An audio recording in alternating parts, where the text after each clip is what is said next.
Good morning, students. Welcome to online classes. So, students, let's continue our 7th chapter of science, which is getting to know plants. So, students, last today मैंने आपको NCERT exemplar problems के जो questions हैं वो multiple choice question तक करवा दिए थे बच्चे. पेज नंबर हमने 104 तक कर लिया था. आज हम करेंगे 105 से स्टार्ट. 105 पे बच्चे दिए गए हैं आपके एनसीईआरटी एग्जाम्पलर प्रॉब्लम्स के सोल्व्ड क्वेश्चंस. ठीक है, तो आपको ये क्वेश्चंस सिर्फ लर्न करने हैं, राइट डाउन नहीं करने. ओके, सो सबसे पहले हमने किए थे बच्चे मल्टीपल चॉइस क्वेश्चन. वो कंप्लीट हो गए थे हमारे. होप कि आपने वो लर्न भी कर लिए होंगे, जितना भी काम मैंने इससे पहले आपको करवा दिया है. सो आज हम स्टार्ट करेंगे बच्चे very short answer question. NCERT के कौन से क्वेश्चंस? वेरी शॉर्ट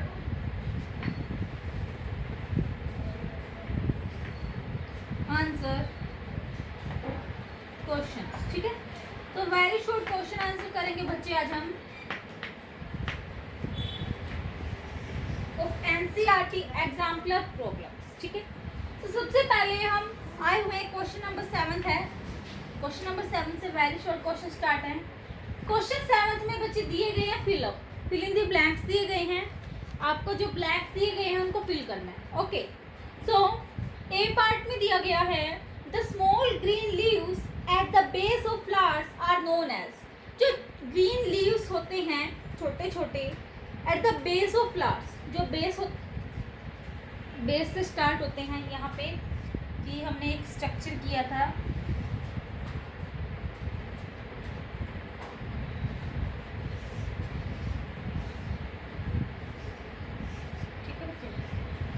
ऐसे कुछ स्ट्रक्चर था यहाँ पे, जो यहाँ से ये बेस और फ्लावर से स्टार्ट होते हैं बच्चे, इन्हें बोला जाता है सेपल्स. तो इसके आंसर में क्या आएगा बच्चे? सेपल्स आएगा. ठीक है, ये तो मैंने आपको समझाने के लिए लिखा था, ड्रॉ किया था यहाँ पे. सो जो ग्रीन लीव्स होते हैं, पत्ते होते हैं बेस ऑफ फ्लावर्स पे, उसे क्या बोला जाता है बच्चे? सेपल्स. तो क्वेश्चन नंबर 7 के ए पार्ट का आंसर क्या आएगा बच्चे? सेपल्स. सेपल्स आप अपनी बुक में फिल कर सकते हो पेंसिल के साथ. ठीक है, नेक्स्ट है बच्चे बी पार्ट. सभी के आंसर करवाऊंगी मैं. क्वेश्चन बुक में से देखो आप. The swollen basal part of the pistil is the dash which bears the dash. जो लोअर स्वोलन पार्ट होता है, मीन्स स्वोलन बेसल पार्ट होता है पिस्टिल का. पिस्टिल हमें पता है कि क्या होता है? Female reproductive part. ठीक है, तो जो स्वोलन बेसल पार्ट होता है पिस्टिल का, वो क्या होता है? Which bears. और इसके अंदर क्या होते हैं? डैश. ठीक है, तो बी जो है उसमें दो ब्लैंक दिए गए हैं बच्चे. तो आपको फर्स्ट में फिल करना है कि ओवेरी, जो लोअर बेसल पार्ट होता है फ्लावर का, सॉरी पिस्टिल का, उसको ओवेरी बोलते हैं. और जो ओवेरी के अंदर क्या होते हैं बच्चे? ओव्यूल्स प्रेजेंट होते हैं. क्या होते हैं? ओव्यूल्स. ठीक है, तो ये हमने ओव्यूल्स आंसर इसलिए इसका आप यहाँ से फिल कर सकते हो बुक के अंदर. फिर दिया गया सी पार्ट. सी पार्ट में क्या दिया गया है? देख पढ़िए. स्टेमन has 2 parts called dash and dash. हमें पता है कि स्टेमन क्या होता है बच्चे? मेल रिप्रोडक्टिव पार्ट होता है. और स्टेमन को हम क्या बोलते हैं? एंड्रोशियम भी बोलते हैं. तो मैंने आपको बताया था कि स्टेमन के 2 पार्ट होते हैं बच्चे. कौन कौन से? एक एंथर और एक फिलामेंट. अगर याद ना हो तो कुछ ऐसा स्ट्रक्चर हमने होता है. ठीक है, एंथर का. तो जो सॉरी स्टेमन का, तो स्टेमन के आगे 2 पार्ट होते हैं बच्चे. स्टेमन का स्ट्रक्चर है स्टेमन के आगे जाके 2 पार्ट होते हैं. तो एंथर, ये स्वोलन पार्ट किसको बोलते हैं? एंथर. और जो स्टोक लाइक स्ट्रक्चर होता है बच्चे, ये होता है फिलामेंट. ठीक है, तो 2 पार्ट्स होते हैं आगे स्टेमन के. ये हमने लिख दिया एंथर और फिलामेंट, जैसे मैंने आपको समझाया था क्योंकि ऐसा कुछ स्ट्रक्चर होता है. तो सी पार्ट का आंसर क्या आएगा बच्चे? Anther and filament. तो लिख सकते हो फिलामेंट या एंथर एक बात है. अगर पहले फिलामेंट लिखना है तो फिलामेंट भी लिख सकते हो. ये कोई मिस्टेक नहीं होगी कि अगर मैंने फिलामेंट बाद में कर दिया या एंथर पहले. ठीक है, फिर है डी पार्ट बचे. डी पार्ट में क्या देखिए, पढ़िए, the young unopen flower is termed as dash, कि अगर कोई फ्लावर अभी तक खुला नहीं है, अनओपन्ड है, मीन्स अभी वो क्लोज है, उसकी क्लोज फॉर्म में, यंग फॉर्म में है, तो उसे क्या बोला जाता है? उसे बोला जाता है बर्ड। क्या होता है? बर्ड। बर्ड को हिंदी में क्या बोलते हैं बच्चे? कली। तो BUD बर्ड आप फील कर सकते हो डी पार्ट में, ठीक है। तो इसी के साथ बच्चे हमारा क्वेश्चन नंबर 7 जो है वो कंप्लीट होता है। ओके, फिर दिया गया है बच्चे 8th क्वेश्चन। 8th क्वेश्चन क्या है बुक में? देखिए, पढ़िए question number 8। Solve the riddles given below. नीचे कुछ रिडल्स की होती पहेलियां दी गई है, उन्हें हमें क्या करना है? सोल्व करना है। तो ए पार्ट में देखते हैं क्या लिखा गया है। I have a green tender stem and I am much shorter than you, who am I. क्या बोला गया है कि मैं एक टेंडर स्टेम हूँ ग्रीन कलर की और छोटी हूँ तुमसे, तो मैं क्या हूँ मुझे बताओ, ठीक है। तो आंसर क्या आएगा? हर्ब और name of any small plant. या तो वो कोई छोटा प्लांट भी हो सकता है या फिर हम उसको हर्ब भी बोल सकते हैं। तो क्वेश्चन नंबर 8 के ए पार्ट का आंसर क्या आएगा बच्चे?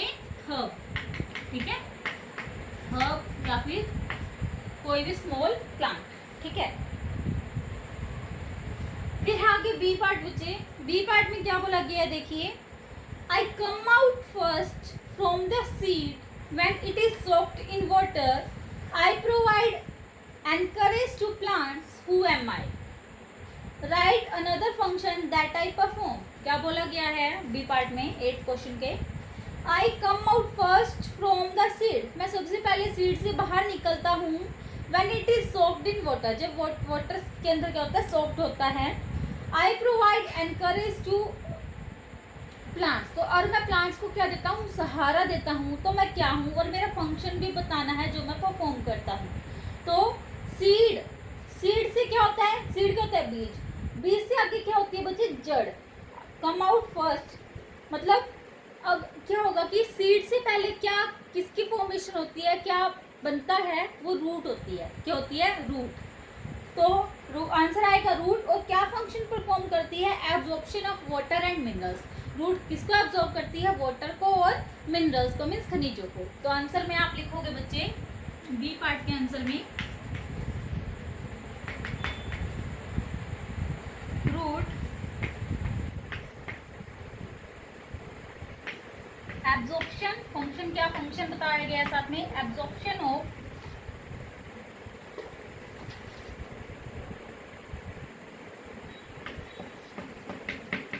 Absorption of water and minerals, water and minerals. तो ये हो गया हमारा क्वेश्चन 8 का बी पार्ट, ठीक है। तो इसी के साथ बच्चे हमारा 8th क्वेश्चन भी कंप्लीट होता है। होप कि आपको ये दोनों क्वेश्चन समझ में आए होंगे। और इसी के साथ बच्चे हमारे very short answer type questions जो है वो भी कंप्लीट होते हैं। अब हम करेंगे बच्चे आपकी बुक में जो दिए गए हैं शॉर्ट क्वेश्चंस। तो शॉर्ट क्वेश्चन करेंगे अब हम, ये भी आपको ध्यान से समझने हैं। ओके बच्चे?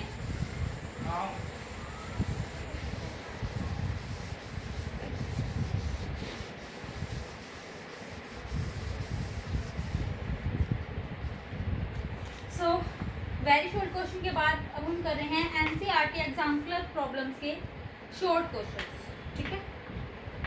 शॉर्ट क्वेश्चन आंसर, ठीक है। तो शॉर्ट क्वेश्चन आंसर में बच्चे हम आगे हैं शॉर्ट क्वेश्चन स्टार्ट आपके क्वेश्चन नंबर 9 से। क्वेश्चन नंबर 9 क्या है बच्चे? मैच दी कॉलम्स है, मैच करना है हमें।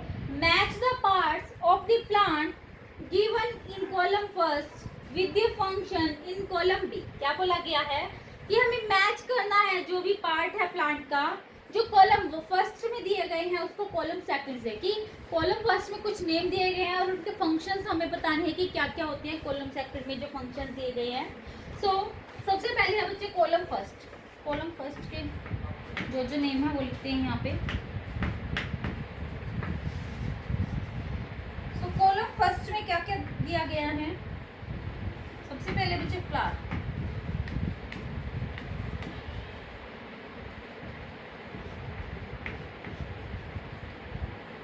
बी पार्ट है लीफ। सी दिया गया है बच्चे बुक में, देखिए साथ साथ में स्टेम। एंड डी दिया गया है रूट। कॉलम फर्स्ट में 4 दिए गए हैं। फिर अब आते हैं कॉलम सेकंड पे। यहाँ पे एक साइड कॉलम सेकंड। सो कॉलम सेकंड में फर्स्ट दिया गया है बच्चे एक्सक्रीशन। क्या दिया गया है फर्स्ट? एक्सक्रीशन।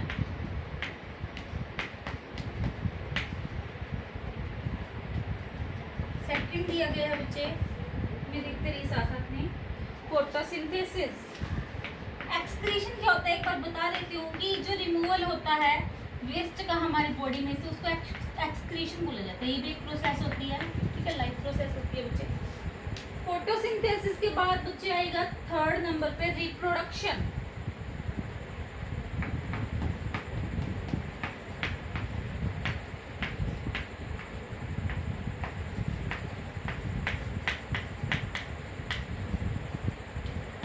फिर है फोर्थ पे दिया गया है बच्चे बियर्स ब्रांचेस।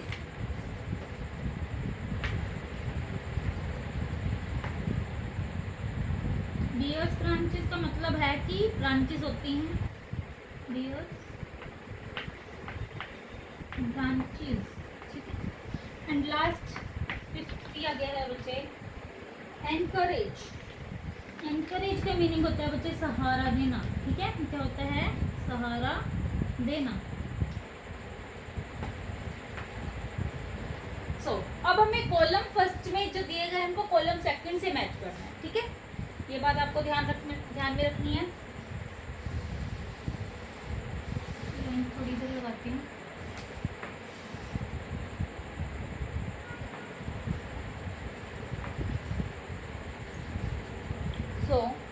सबसे पहले दिया गया बच्चे फ्लावर। कि फ्लावर का क्या फंक्शन होता है, क्या फंक्शन परफॉर्म करता है, ये कौन सा पार्ट होता है। तो फ्लावर हमारा क्या होता है, क्या करता है फंक्शन? रिप्रोडक्शन में हेल्प करता है। तो फ्लावर को हम फर्स्ट कॉलम में जो फ्लावर दिया गया है उसको कॉलम सेकंड में थर्ड से मैच करेंगे रिप्रोडक्शन से, ठीक है। आप भी ऐसे कर सकते हो बुक में। उसके बाद दिया गया है बच्चे बी पार्ट। बी क्या दिया गया? लीफ। लीफ क्या फंक्शंस परफॉर्म करती है? लीफ का काम क्या होता है कि वो फोटोसिंथेसिस की जो प्रोसेस होती है उसमें हेल्प करती है। तो ये तो इसका सामने वाला, ये बिल्कुल इससे मैच कर सकते हो आप। कॉलम फर्स्ट में लीफ दिया गया है, कॉलम सेकंड में उसको सेकंड से ही मैच करोगे फोटोसिंथेसिस, ठीक है। फिर दिया गया है कॉलम फर्स्ट में बच्चे सी पार्ट। कॉलम फर्स्ट में जो सी है बच्चे वो क्या है? स्टेम। स्टेम को आप किससे मैच करोगे? Beer branches. किस स्टेम के पास क्या होती है? ब्रांचेस होती हैं, बहुत सारी शाखाएं होती हैं, ठीक है। तो कॉलम फर्स्ट में जो सी है स्टेम, उसका कॉलम सेकंड में फोर्थ से मैच करो, ओके बच्चे। फिर दिया गया है लास्ट रूट। रूट क्या होती है? जड़ होती है। तो रूट को आप किससे मैच करोगे बच्चे? एनकरेज, ठीक है। सो एक ही रह गया, इसको ऐसे ही रहने दो, ये कोई जरूर नहीं है, तो एक्स्ट्रा दिया गया था इसके अंदर कॉलम सेकंड में। तो हमारे तो 4 थे कॉलम फर्स्ट में, तो हमने चारों को 4 से मैच कर दिया। एक हमारा कॉलम सेकंड में एक्स्ट्रा था, तो इसकी कोई दिक्कत नहीं, आप इसको ऐसे ही रहने दो, ठीक है, कंफ्यूज मत होना। तो इसी के साथ बच्चे हमारा कॉलम क्वेश्चन नंबर 9 भी कंप्लीट होता है। सबसे पहले फ्लावर। फ्लावर का क्या फंक्शन होता है बच्चे? रिप्रोडक्शन की प्रोसेस होती है, उसमें हेल्प करता है। फिर लीफ क्या होती है? फोटोसिंथेसिस की प्रोसेस में हेल्प करती हैं। स्टेम का क्या फंक्शन होता है? स्टेम के पास क्या होती है? ब्रांचेस होती हैं बहुत सारी। और रूट एनकरेज में मीन सहारा देने में प्लांट को, कंप्लीट प्लांट को हेल्प करती है, ठीक है। तो क्वेश्चन नंबर 9 भी हमारा क्या होता है बच्चे? कंप्लीट। फिर दिया गया आपकी बुक में क्वेश्चन नंबर 10। कौन से क्वेश्चन पे आ गए हम? 10। होप कि मैं जितने भी क्वेश्चन आपको करवा रही हूँ वो आपको साथ साथ में समझ भी आ रहे होंगे और आप साथ साथ में नोटबुक भी बना रहे होंगे अपनी। नोटबुक भी बच्चे कंप्लीट रखनी है। जब स्कूल ओपन होंगे तो मैं चेक करूंगी सभी बच्चों की। अब आते हैं हम question number 10। Question number 10 is Bujo wanted to test the presence of starch in leaves. कि परफॉर्म द फॉलोइंग स्टेप्स। क्या बोला गया है कि बूझे चाहता है टेस्ट करना कि लीव्स पे स्टार्च प्रेजेंट होता है या नहीं, ठीक है। वो टेस्ट परफॉर्म करना चाहता है प्रेजेंस ऑफ स्टार्च का लीव्स के अंदर। तो वो परफॉर्म करता है वो सारे स्टेप। कौन कौन से स्टेप परफॉर्म करता है ए पार्ट में? फर्स्ट पार्ट में क्या दिया गया है? फर्स्ट स्टेप क्या करता है वो? He took a leaf and boiled in water. वो क्या करता है? सबसे पहले एक लीफ लेता है किसी भी प्लांट की और उसको बॉइल्ड करता है वाटर के अंदर, उबालता है। सेकेंड स्टेप में वो क्या करता है? If he place the leaf in a petri dish and pour some iodine over it. क्या बोला गया है फिर कि वो क्या करता है? बॉईल करने के बाद उस लीफ को एक पेट्री डिश, एक कटोरी सी होती कंच की बच्चे, उसके अंदर रखता है, ठीक है। अगर आपको पेट्री डिश समझ नहीं आ रही है तो जब स्कूल ओपन होंगे तो मैं आपको बता भी दूँगी, दिखा भी दूँगी वो क्या होती है। And pour some iodine over it. उसके ऊपर कुछ आयोडीन का जो सॉल्यूशन है वो पोर कर देता है। He did not get the expected result। लेकिन उसको जो रिजल्ट चाहिए होता है वो उसको रिजल्ट नहीं मिलता है। जैसे कि आप क्या करते हो, बहुत सारी स्टडी करते हो, ठीक है, लेकिन आप चाहते हो कि आप सोचते हो कि मेरे तो 90+ आएंगे, मेरे तो ऐसे एग्जाम हुए हैं और आपके आते नहीं है, तो वो अनएक्सपेक्टेड रिजल्ट होता है ना। तो बूझो को भी अनएक्सपेक्टेड रिजल्ट मिलता है, एक्सपेक्टेड रिजल्ट नहीं मिलता है उससे जो उसने परफॉर्म किया। Which step did he miss? तो उसने कौन सा स्टेप ऐसा मिस कर दिया जिससे वो एक्सपेक्टेड रिजल्ट ना ले पाया? कैसे एक्सप्लेन करना है। तो आंसर में क्या लिखा गया बच्चे क्वेश्चन नंबर 10 पे? He did not boil the leaf in spirit or alcohol to remove the chlorophyll। उसने क्या नहीं किया? दोबारा से पढ़ती हूँ। He did not boil the leaf in spirit or alcohol। तो उसने क्या नहीं किया बच्चे? लीफ को बॉईल नहीं किया स्पिरिट या फिर अल्कोहल में, ताकि उसमें से क्या हो सके, जो क्लोरोफिल है ग्रीन कलर का पिगमेंट वो रिमूव हो सके। तो उसने वो तो स्टेप किया ही नहीं, उसने वो मिस कर दिया। तो इसी के साथ बच्चे हमारा क्वेश्चन नंबर 10 है वो कंप्लीट होता है। इसी वजह से उसको क्या नहीं मिला? एक्सपेक्टेड रिजल्ट नहीं मिला, क्योंकि उसने एक स्टेप मिस कर दिया, ठीक है। सो अब हम आते हैं बच्चे क्वेश्चन नंबर 11 पे। क्वेश्चन नंबर 11 क्या दिया गया है बुक में, पढ़िए। Will leaf taken from a potted plant kept in a dark room for a few days turn blue black when tested for starch? Give reason for your answer। दोबारा से पढ़ते हैं क्वेश्चन।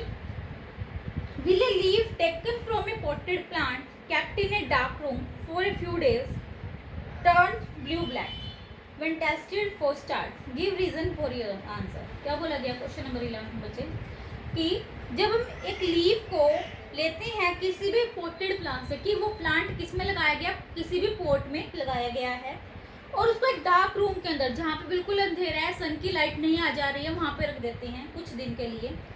वो टर्न हो जाता है ब्लू ब्लैक कलर के अंदर, ठीक है।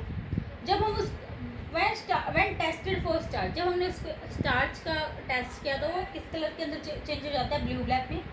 तो उसका आंसर बताना हमें कि क्या कारण है उसका वो कलर चेंज क्यों हो गया। तो आंसर में देखिए बच्चे क्या लिखा गया है। No all the starch stored in the leaf would have been used up by the plant. No कि सारा का सारा जो स्टार्च है वो स्टोर है एक लीफ के अंदर, would have been used up by the, जो क्या कर रहा है? प्लांट यूज कर रहा है उसको। No starch would be synthesised after fresh due to non availability of sun. तो जितना देखो क्या बोला गया कि जितना जो स्टार्च था उस प्लांट के अंदर, तो वो तो प्लांट ने यूज कर लिया, लेकिन जब हमने उसको डार्क रूम में रख दिया, ठीक है, तो डार्क रूम में रखने के बाद उसको क्या कि कोई सन की लाइट नहीं मिल पा रही, तो नया स्टार्च कहाँ से सिंथेसाइज होगा? नहीं होगा ना, क्योंकि सन की लाइट जब उसको मिलेगी अच्छे से तब वो स्टार्च की सिंथेसिस कर पाएगा, फॉर्मेशन कर पाएगा। सो इसी वजह से न्यू स्टार्च फॉर्म नहीं होगा, ठीक है। तो ये हो गया हमारा question number 11 complete. Question number 11 बच्चे हमने कर लिया, बुक में से आप आंसर देख सकते हो। अब हम आते हैं क्वेश्चन नंबर 12। क्वेश्चन नंबर 12 हमारा शॉर्ट क्वेश्चन आंसर का लास्ट क्वेश्चन है। Can the stem of a plant be compared with a street with two way traffic? Give reason. कि क्या बोला गया? दोबारा से क्वेश्चन को रीड करते हैं बच्चे। Can the stem of the plant be compared with a street with two way traffic? Give your answer. Give you reason.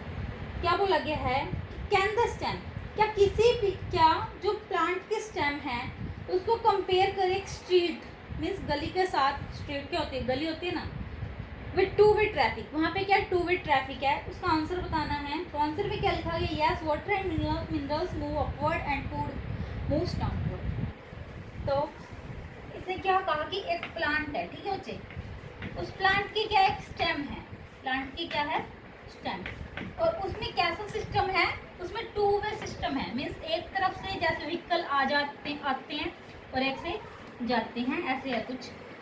तो इसमें ऐसा क्या हो रहा है, इसने प्लांट को लेके बात की है, ठीक है, प्लांट की बात है यहाँ पे। सो इसमें क्या है, water and minerals move upward and food move downwards. तो इसके अंदर क्या हो रहा है कि बच्चे स्टेम भी क्या है, टू वे ट्रैफिक सिग्नल की तरह ही है, ठीक है, स्ट्रीट की तरह ही है, टू वे ट्रैफिक की तरह। कैसे कि जो वाटर और मिनरल्स है बच्चे वो तो रूट से ऊपर आ रहे हैं, ठीक है, रूट से कहाँ आ रहे हैं, अदर पार्ट्स ऑफ प्लांट तक आ रहे हैं स्टेम के थ्रू। और जो फूड है जो किसने सिंथेसाइज किया है, प्लांट ने, सॉरी लीफ ने सिंथेसाइज किया है, वो कहाँ पे जा रहा है, रूट तक जा रहा है। तो ये टू वे ट्रैफिक की तरह काम कर रहा है हमारा एक प्लांट की स्टेम, ठीक है। सो इसी वजह से बोला गया है यस वाटर एंड मिनरल्स, क्या बोला गया है कि water and minerals move upwards and food move downward. कि वाटर और मिनरल तो कहाँ पे मूव करेंगे, अपवर्ड मीन्स ऊपर की साइड मूव करेंगे, और जो हमारा फूड है वो कहाँ से कहाँ तक मूव करेगा बच्चे, अपवर्ड से डाउनवर्ड, ठीक है, ऊपर से वो नीचे आएगा, ठीक है। तो इसी के साथ बच्चे हमारे जो ये क्वेश्चंस हैं, क्वेश्चन शॉर्ट क्वेश्चन कंप्लीट होते हैं, ठीक है, क्वेश्चन नंबर 12 तक। अब हम करते हैं बच्चे लॉन्ग क्वेश्चंस। कौन से क्वेश्चन करेंगे बच्चे, अब हम long questions, long question answer करेंगे अब हम।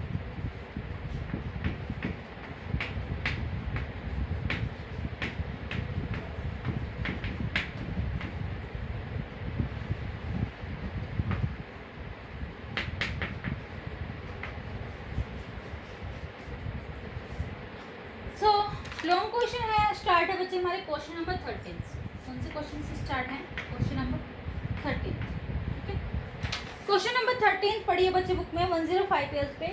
Read the function of parts of a plant given below. हमें क्या करना है, रीड करना है, कुछ फंक्शंस दिए गए हैं पार्ट ऑफ प्लांट के नीचे, उन्हें रीड करना है। सबसे पहले क्या दिया गया है ये पार्ट में, fixes plant to the soil. क्या दिया गया है, fixes plant to the soil. B part में दिया गया है प्रिपेयर स्टार्च, स्टार्च प्रिपेयर हो रहा है। सी पार्ट में दिया गया है take part in reproduction, reproduction के अंदर क्या है, पार्ट ले रहा है। और डी पार्ट में क्या बोला गया, supports branches of bears leaf, की ब्रांचेस को सपोर्ट कर रहा है और साथ में उसकी उसके ऊपर फ्लावर किया, ठीक है। तो क्या बोला गया है बच्चे कि in the adjoining diagram write the names of the parts whose function you have just read at the appropriate space। देखो मैं आपको बता रही हूँ, देखिए क्वेश्चन 13 था जो हमारा, उसमें हमें क्या दिया गया, प्लांट ड्रॉ किया गया,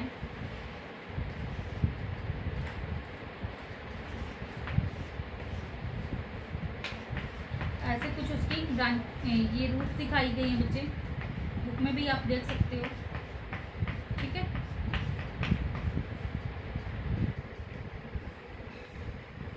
साथ साथ में आप ड्रॉ भी कर सकते हो, क्योंकि इम्पोर्टेंट क्वेश्चन है, क्योंकि सिर्फ डायग्राम भी आ सकता है आपके एग्जाम में, डायग्राम ड्रॉ कीजिए।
हमारा डायग्राम है बच्चे,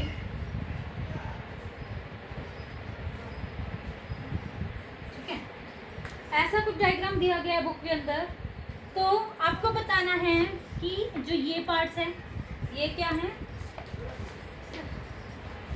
ये हमारा ये पार्ट है बच्चे, इसके फंक्शंस दिए गए हैं। फिर यहाँ पे ये दिया गया है, इसका आपको नेम बताना है कि ये क्या है। ये हमारा सी पार्ट है, ये है बच्चे हमारा डी पार्ट, ठीक है, इसका भी आपको नेम बताना है। और ये दिया गया है बच्चे हमारा डी पार्ट, ठीक है। सो देखिए क्या करना है आपको इसके अंदर कि fixes plant to the soil, fix करके रखता है प्लांट को सोइल के साथ, ए पार्ट का आंसर। तो जो फिक्स करता है प्लांट को सोइल के साथ वो क्या होती है, वो तो रूट्स होती है, हमें पता ही है। तो जहाँ पे ए लिखा गया बच्चे उसका आंसर क्या आएगा, वहाँ पे रूट्स आएगा। क्या आएगा, रूट्स आएगा, ठीक है। फिर दिया गया है बी पार्ट, बी पार्ट में क्या है, प्रिपेयर स्टार्च। अब स्टार्च कौन प्रिपेयर करता है प्लांट के लिए, लीफ क्या करती है, स्टार्च प्रिपेयर करती है। तो जहाँ पे बी दिया गया है बच्चे वहाँ पे आपको क्या लिखना है, लीफ लिखना है। क्या लिखना है, लीफ, LEAF, ठीक है। फिर दिया गया है देखिए पीछे, takes part in reproduction, reproduction की प्रोसेस के अंदर क्या करता है, पार्ट लेता है।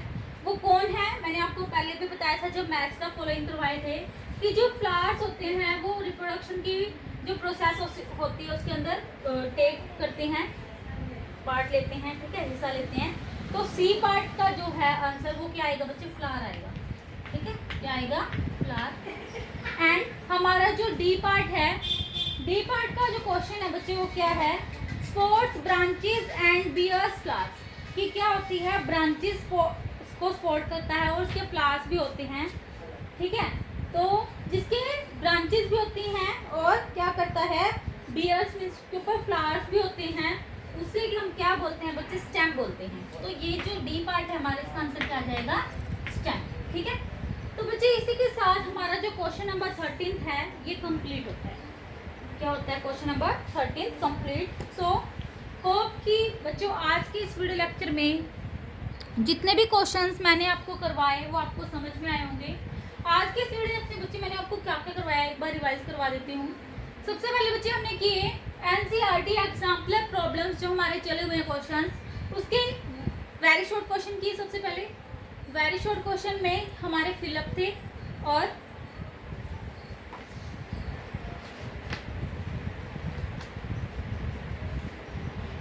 बच्चे सोल्व द रिडल्स के क्वेश्चन थे, 2 क्वेश्चन थे वेरी शॉर्ट में।